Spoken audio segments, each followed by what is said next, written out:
আসুন। আরে বাবা, এটা দেখেছিস কত পুরনো মন্দির, এখন কিন্তু সাপ কোপ থাকতে পারে। সবটাই। তুই আমার নজরের বাইরে যাবি না, আমার সঙ্গে সঙ্গে থাকবি, বুঝলি? তাড়াতাড়ি প্রণামটা সেরেই আমরা বেড়ে যাবো, ঠিক আছে? মানেটা কি? আমার কাজটাই এখনো হয়নি, বেরিয়ে যাবো আমি। থাক থাক থাক, করছি না। বাবার মন্দিরে প্রণাম করতে নেই। বলেছিলাম আমার গুরুদেব আসবেন, ইনি।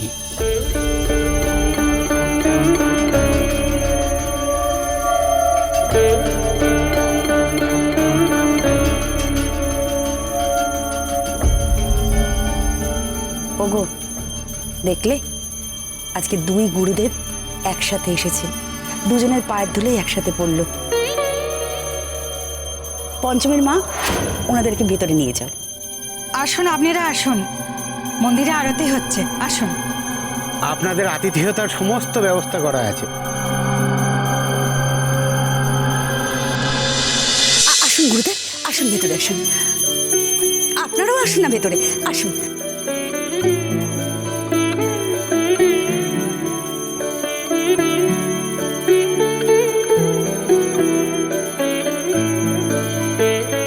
কি ব্যাপার, আপনি গেলেন না?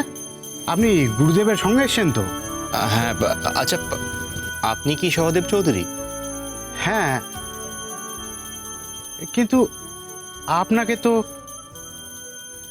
কিঞ্জল, আপনি কি কিঞ্জল মল্লিক? হ্যাঁ, আসলে আমি আপনার সাথেই দেখা করতে এসেছি, একটু কথা ছিল আপনার সাথে। দেখো দেখি, আপনি চলে এসেছেন। আমি বাড়ি যাব ভাবছিলাম, কিন্তু এদিকে তো পুজো শুরু হয়ে গেছে। হ্যাঁ, দেখতে পাচ্ছি। আসলে যে জমিটা দেখার কথা ছিল, যদি এখন দেখাতে পারতেন ভালো হতো। এক্ষুনি? হ্যাঁ। কিন্তু পুজো ছেড়ে গেলে বাবা নীলকণ্ঠ যদি অসন্তুষ্ট হন? বাবা নীলকণ্ঠ অসন্তুষ্ট হবেন? আচ্ছা, আপনি এগুলো মানেন? অনেক অবহেলা করেছে এই মন্দিরকে, আর নয়। আপনি জানেন না এই মন্দিরের মহিমা। যাই হোক, আপনি যদি কষ্ট করে আর একটা দিন আসেন খুব ভালো হয়। আর একদিন? আজই মা যা কাণ্ড করেছে এখানে আসা নিয়ে, আর একদিন আসবো শুনলে আবার কি তাণ্ডব করবে কে জানে। না না, আসলে আমার না একটু তাড়া আছে, আর মাও সঙ্গে এসছে, তাই যদি আজই দেখতে পেতাম। আচ্ছা, আমি অপেক্ষা করছি। পুজো শেষ হতে তো ভোর রাত, তার আগে তো বেরোনো যাবে না। আমি একটা অনুরোধ করি, আজ রাতটা আপনারা অতিথি হিসেবে আমাদের বাড়িতে থাকুন, কাল সকাল সকাল জমি দেখে ফিরে যাবে। এ তো খুব ভালো কথা, আমিও মনে মনে তাই ভাবছিলাম। জানো, গুরুদেবরা যদি আজকে রাত্রিটুকু আমাদের ভিটেতে থাকেন, তাহলে আমাদের ভিটে ধন্য হবে। আর ওনারাও যদি আমাদের অতিথি হন, তাহলে আমরা অতিথি সেবা করার সুযোগ পাবো। এই শোনো, বলছি, তুমি তখন ওই পঞ্চমীর কি অসাধ্য সাধনের কথা বলছিলে না? মানে ওই সাপের কবল থেকে ও কি এনাকেই বাঁচিয়েছেন? মানে ওই এনার মা বলছিলেন।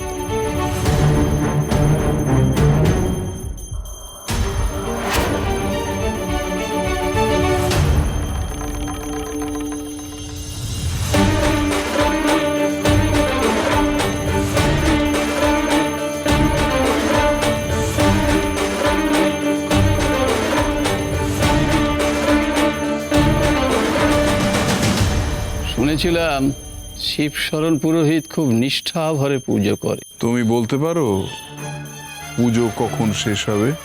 পুজো শেষ হতে তো ভোর রাত হবে বড় বাবা ঠাকুর। তাহলে তোমার বাবার সঙ্গে কথা বলা যাবে কখন? বাবার সাথে তো এখন আর কথা বলা যাবে না, পুজো চলা অবধি উনি কারোর সঙ্গে কোনো কথা কননে। আর পুজো চলাকালীন বাবা নীলকণ্ঠ ছাড়া কারো দিকে মন দেননি। ভবানন্দ, আগে আমরা আজ রাতে এখানেই থাকবো স্থির করলাম। আগে গুরুদেব, আমি তাহলে দক্ষিণাকে আজকে থাকার ব্যবস্থা করতে বলছি। আমি আমি এই কথাটা বলতেই আসছিলাম আপনার কাছে। আপনি আমার মনের কথা বুঝতে পেরেছেন। বলছিলাম গুরুদেব, ওই শহর থেকে যারা এসেছেন, মার ছেলে ওই কিঞ্জল মল্লিক, ওনারাও আজকে রাত্রে থাকবেন। আপনারা যদি পায়ের ধুলো দেন গুরুদেব, তাহলে আমরা ধন্য হব।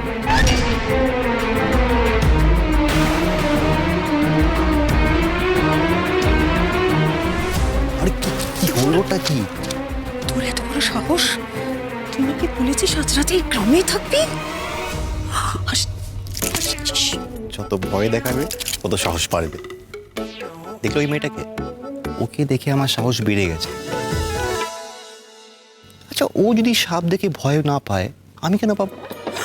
আমিও ভাবছি এবার সাপকে দেখলেই সামনে বসিয়ে গল্প করবো। তুমি নিশ্চিন্তে বাড়ি যাও। আমি বাড়ি চলে যাব। হ্যাঁ, তোকে তোকে সাক্ষাৎ বিপদের মধ্যে রেখে বাড়ি চলে যাব? হ্যাঁ। থাকবো আমি, মানে এখানেই থাকবো, তোর সাথে থাকবো। তুমি থাকবে? হ্যাঁ, তুই যবে ফিরবি, কাল পরশু যবেই হোক, আমি তোর সাথেই ফিরবো। তুমি সাপের আড়তে থাকলে আর কি হবে? অদ্রিজার কথাই ঠিক হবে। ছেলে আর মা দুজনেও পড়ে যাও, তাই হোক। মানে আমি এখানে কাজ করবো না, তোমায় সামলাবো? হ্যাঁ ছোট ছোট, শোন, আমি আর কিঞ্জল আজ রাতে এখানেই থাকবো, বুঝলি? হ্যাঁ বৌমা, হ্যাঁ, ও কি খবর? ওদিকে কি খবর? জানেন মা, কিঞ্জল না সাপের মুখে পড়েছিল। অভাবনীয় ভাবে একটা মেয়ে ওকে না ওই সাপের হাত থেকে বাঁচালো, জানেন তো? মেয়েটা না হাত জোর করে সাপের সামনে বসে গান গেয়ে কিঞ্জলের ফাঁড়া কাটালো। জানেন মা, এর মধ্যে কিঞ্জল জেদ ধরেছে ও নাকি আজ রাতে এই ভুজঙ্গপুর গ্রামেই থাকবে, যতক্ষণ ওর কাজ শেষ হয়।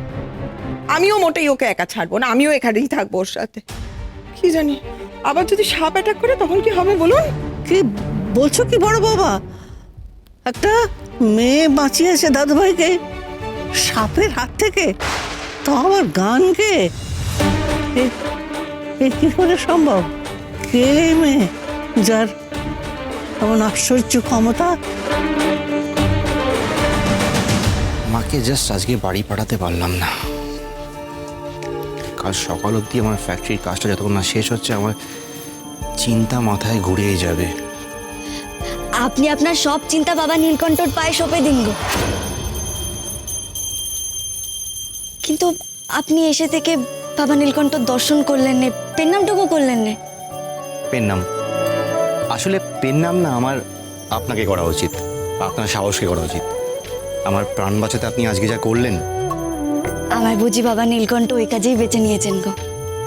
ওই কাজে? কি কাজে? ওই যে জীব সেবার কাজ, রক্ষে করার কাজ। বাবা নীলকণ্ঠ আমাকে যে কাজ দিয়েছেন আমি তা মাথায় তুলে নিয়েছি, আর আজীবন আমি সেই কাজই করে যাব। কিন্তু এভাবে সাপের সামনে যাওয়াটা কিন্তু কম কথা নয়, তাও আবার অন্যের প্রাণ বাঁচাতে। আচ্ছা, আপনি যে জীবের প্রাণ বাঁচাতে নিজের প্রাণে ঝুঁকি নেন, আপনার ভয় করে না?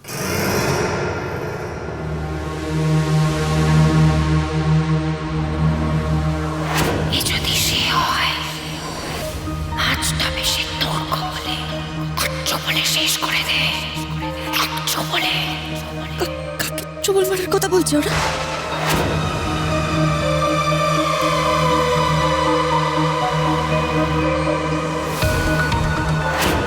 সেই সঙ্গের মালা, যদি তাই হয়, স্বপ্নে শোধ। ভয় করে তো, কিন্তু সে অন্য ভয়।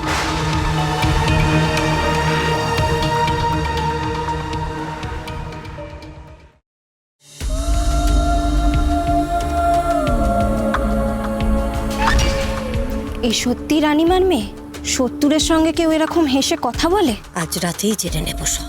ধুনোর ব্যবস্থা করতে পারবে? এখন ধুনো? ও যদি সত্যি সাপ হয়, তবে ধুনোর গন্ধ কিছুতেই সহ্য করতে পারবে না। ওর আসল রূপ প্রকাশিত হয়ে পড়বে। বাইরে একজন আপনাদের ডাকতেছেন।